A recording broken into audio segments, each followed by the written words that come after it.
കൊച്ചി നെടുമ്പാശ്ശേരിയിലും തീപിടുത്തമെന്നൊരു വാർത്ത വരുന്നു. മൊത്തം തീപിടുത്തത്തിന്റെ വാർത്തകളാണല്ലോ രാവിലെ. വിമാനത്താവളത്തിന് സമീപത്തെ ഹോട്ടലിലെ കാർ പാർക്കിംഗ് ഏരിയയിലാണ് തീപിടുത്തമുണ്ടായത്. ഒരു കാർ പൂർണ്ണമായും കത്തി നശിച്ചു. 3 കാറുകളും ബൈക്കുകളും ഭാഗികമായി കത്തിയിട്ടുണ്ട്. മുറിയിൽ കുടുങ്ങിയ പെൺകുട്ടിയെ ഹോട്ടലിലെ വൈദ്യുതി ബന്ധം പൂർണ്ണമായി വിച്ഛേദിച്ച് രക്ഷപ്പെടുത്തുകയും ചെയ്തു. ലേബി സജീന്ദ്രൻ ചേരുന്നു കൂടുതൽ വിവരങ്ങളുമായി. ലേബി സജീന്ദ്രൻ, എപ്പോഴാണ് അഗ്നിബാധയുണ്ടായത്? എന്താണ് കാരണമായി പറയപ്പെടുന്നത്? ആളുകളെ പൂർണ്ണമായിട്ടും അവിടെ നിന്ന് മാറ്റി തീ പൂർണ്ണമായിട്ടും അണയ്ക്കാൻ സാധിച്ചോ? ഗുഡ് മോർണിംഗ് ഡോക്ടർ നമുക്ക് ഗുഡ് മോർണിംഗ് പൂർണ്ണ അർത്ഥത്തിൽ പറയാൻ പറ്റാത്ത കാഴ്ചയാണ് കൊച്ചിയിലെ 2 ഭാഗത്തു നിന്നുമുള്ളത്. ഈ രാത്രി 12 മണിയോടെ അർദ്ധരാത്രിയോടെയാണ് നെടുമ്പാശ്ശേരിയിൽ തീപിടുത്തമുണ്ടായത്.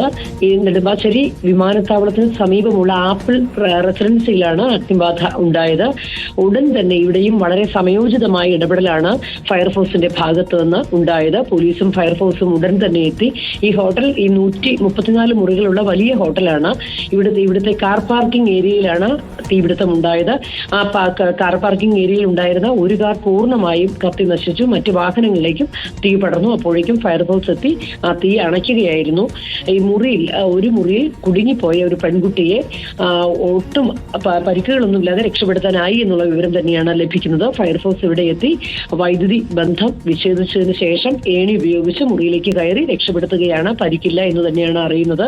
ഈ ഹോട്ടലിലെ വൈദ്യുത AC ഉൾപ്പെടെയുള്ള വൈദ്യുതി ഉപയോഗിച്ച് പ്രവർത്തിക്കുന്ന ഉപകരണങ്ങൾ കത്തി നശിച്ചു എന്നുള്ള വിവരവും ലഭിക്കുന്നുണ്ട്. ഏതായാലും അത്തരത്തിലുള്ള ഒരു ദുരന്ത വാർത്തയാണ് ഇപ്പുറത്തൊന്നും നെടുമ്പാശ്ശേരി ഭാഗത്തു നിന്നും കേൾക്കുന്നത്. ഏതായാലും 2 ഭാഗത്തും സമയോചിതമായ ഇടപെടൽ കൊണ്ട് പാർക്കിങ്ങിലാണ് തീപിടിച്ചിരിക്കുന്നത്. ഏകദേശം സൗത്തിലുണ്ടായ തീപിടുത്തമുണ്ടായ അതേ സമയത്ത് തന്നെയാണ് ഇവിടെയും.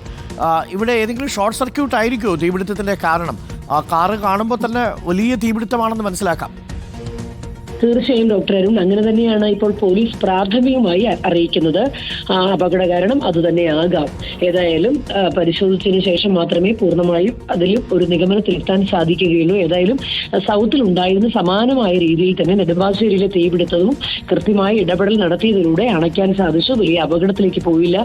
134 മുറികളുള്ള ഒരു ഹോട്ടൽ എന്ന് പറയുമ്പോൾ നിരവധി താമസക്കാർ, സ്വാഭാവികമായി നിരവധി ആളുകൾ അവിടെ ഉണ്ടായിരുന്നു, അന്തി ഉറങ്ങിയിരുന്നു. ഏതായാലും ആർക്കും അപകടമില്ലാതെ ഇവിടെയും തീ അണയ്ക്കാൻ സാധിച്ചു എന്നുള്ളത് ആശ്വാസകരമായ വാർത്ത തന്നെയാണ്.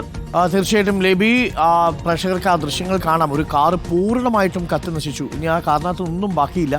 ബാക്കി 3 കാറുകളും ഈ ബൈക്കുകളും ഭാഗികമായി കത്തി നശിച്ചിട്ടുണ്ട്. ആപ്പിൾ റെസിഡൻസിയിൽ കാർ പാർക്കിങ്ങിൽ പാർക്ക് ചെയ്തിരുന്ന കാറുകളിലാണ് ഇപ്പോൾ തീപിടുത്തമുണ്ടായത്. ആ കാർ പാർക്കിങ്ങിലാണ് മൊത്തത്തിൽ തീപിടുത്തമുണ്ടായത്. വളരെ പെട്ടെന്ന് അഗ്നിശമന സേനാ വിഭാഗം അവിടെ എത്തി തീ നിയന്ത്രണ വിധേയമാക്കിയതുകൊണ്ട് വലിയ രീതിയിൽ നാശനഷ്ടങ്ങൾ ഉണ്ടായില്ല. എങ്കിലും കാർ പാർക്കിങ്ങിൽ പാർക്ക് ചെയ്തിരിക്കുന്ന കാറുകളിലും അവിടെയുള്ള സംവിധാനങ്ങളിലുമൊക്കെ തീ പടർന്നു പിടിച്ചിട്ടുണ്ട്. ഒരു പെൺകുട്ടിയെ, കുടുങ്ങിപ്പോയ ഒരു പെൺകുട്ടിയെ രക്ഷപ്പെടുത്താനും സാധിച്ചു.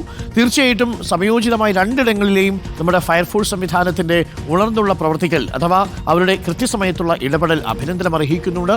അർദ്ധരാത്രിയിലെ നഗരഹൃദയങ്ങളിലുണ്ടായ 2 ഇടങ്ങളിലുണ്ടായ തീപിടുത്തവും വളരെ പെട്ടെന്ന് തന്നെ ഇടപെട്ട് നമ്മുടെ ഫയർഫോഴ്സിന് അണയ്ക്കാൻ സാധിച്ചു എന്നുള്ളത് അഭിനന്ദനാർഹമായ കാര്യമാണെന്ന് ഒരിക്കൽ കൂടി നമ്മൾ പറയുന്നു.